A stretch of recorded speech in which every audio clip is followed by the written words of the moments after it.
I had always believed that my marriage to Lisa was built on a foundation of trust and open communication.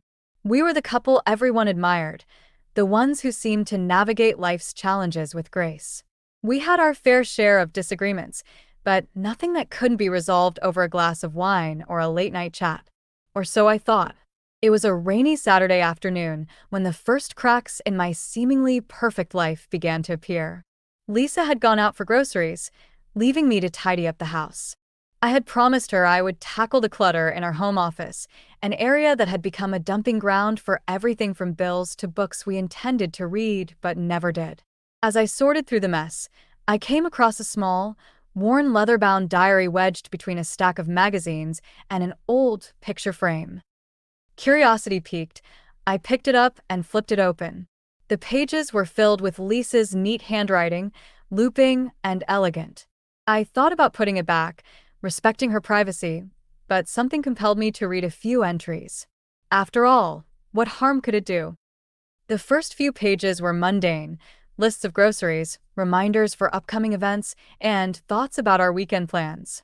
But as I flipped deeper into the diary, I found something that made my heart race: raw emotions, frustrations, and fears I had never known existed within her.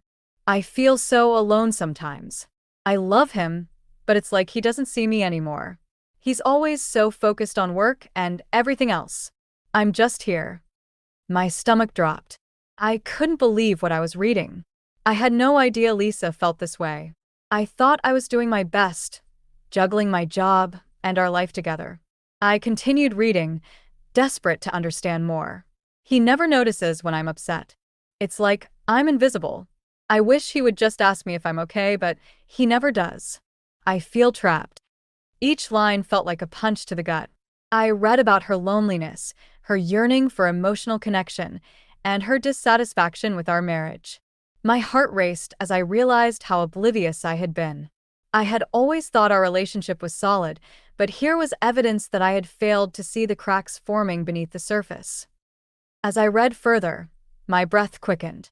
Lisa wrote about nights when she cried herself to sleep, feeling disconnected and unappreciated. I had no idea she felt this way. I thought we were happy. But more troubling were her musings about the future. Sometimes, I wonder if we're meant to be together. What if he finds someone else?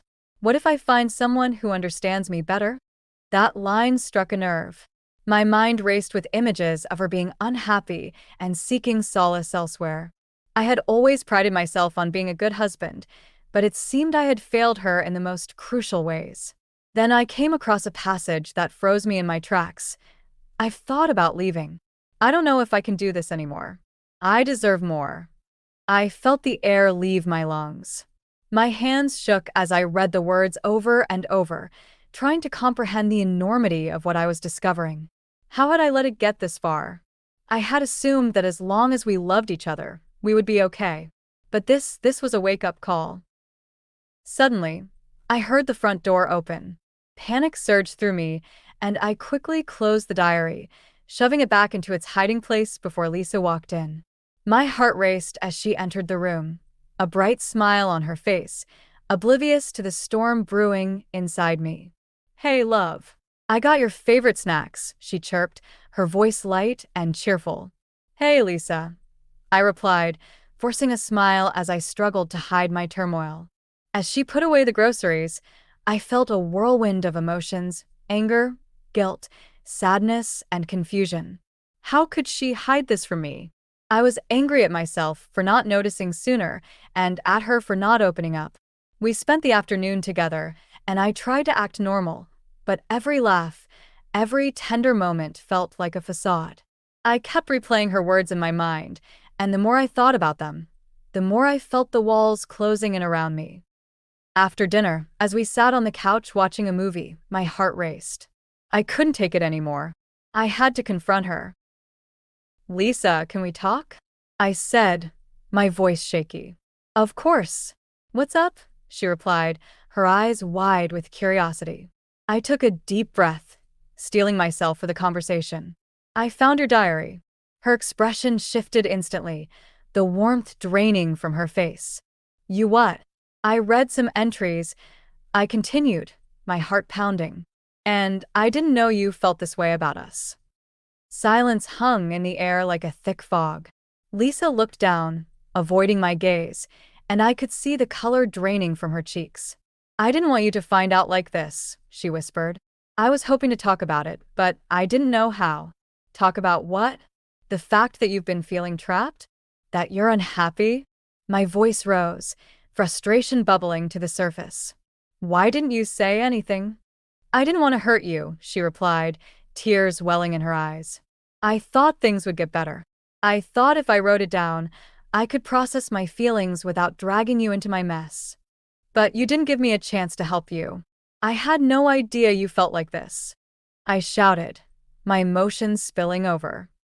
Lisa's face crumpled as she finally allowed the tears to flow. I'm sorry. I didn't know how to communicate my feelings. I was scared of how you would react.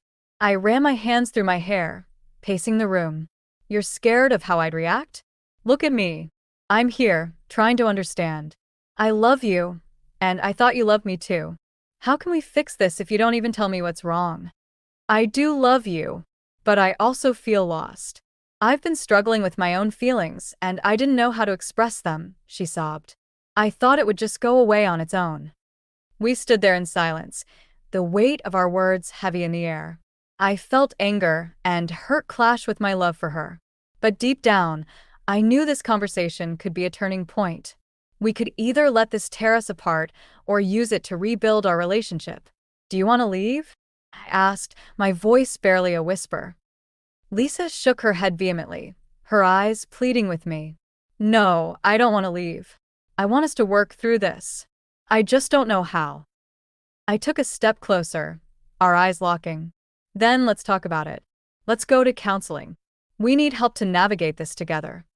Her shoulders relaxed slightly, and she nodded. I would like that. I just need to be honest about my feelings, and I need you to be patient with me. As we sat down together on the couch, I wrapped my arms around her, pulling her close. It was a fragile moment, a bridge between the pain of our past and the hope of our future.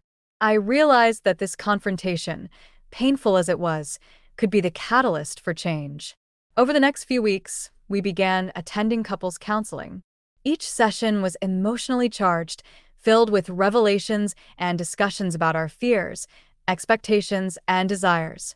It was challenging to confront the truths that lay buried beneath the surface, but slowly, we began to peel back the layers of our relationship.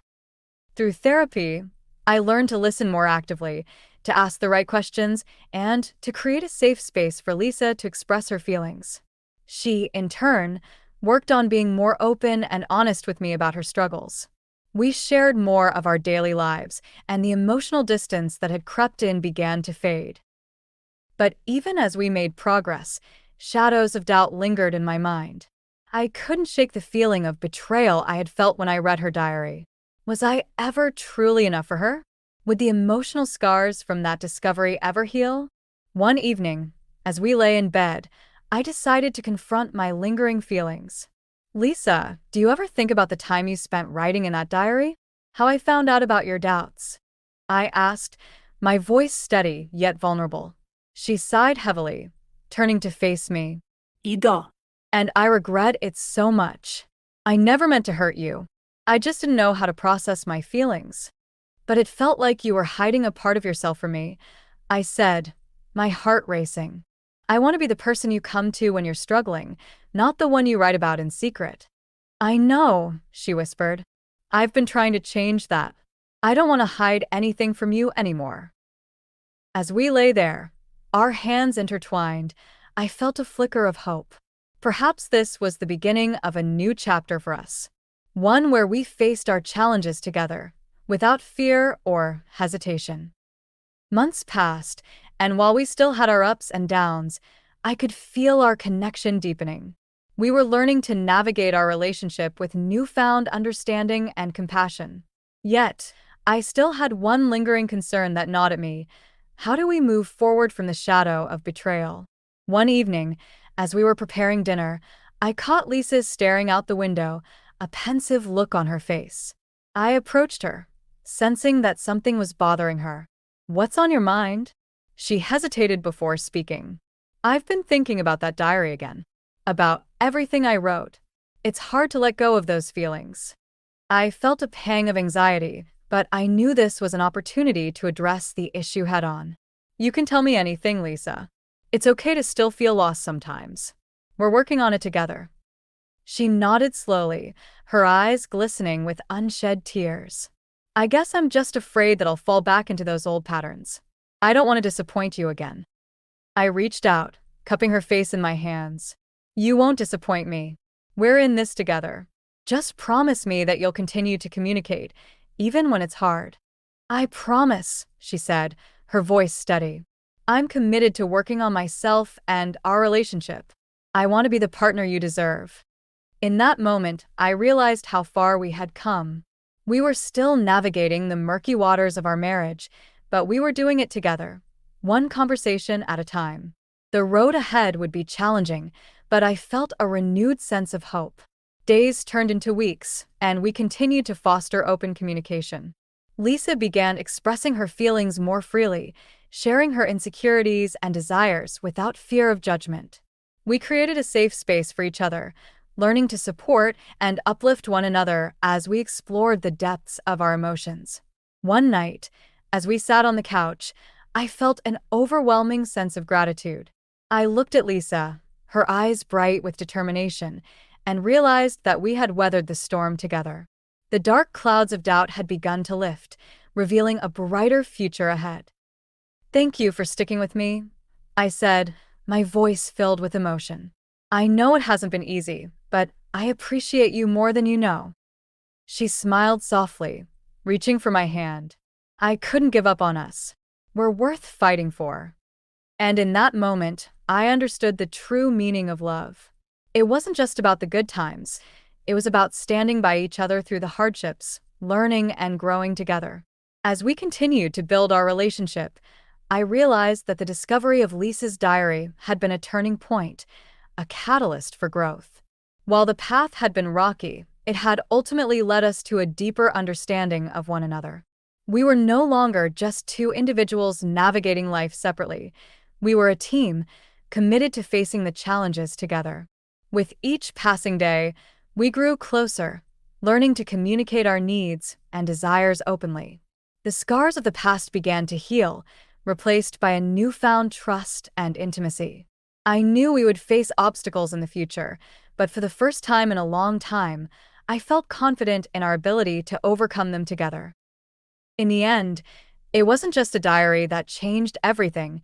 It was our willingness to confront the truth and face our fears together. Love, I learned, is not always easy, but it's the struggles that make it worth fighting for. And as I looked into Lisa's eyes, I knew we were ready for whatever came next. Together, we could face the world, one day at a time.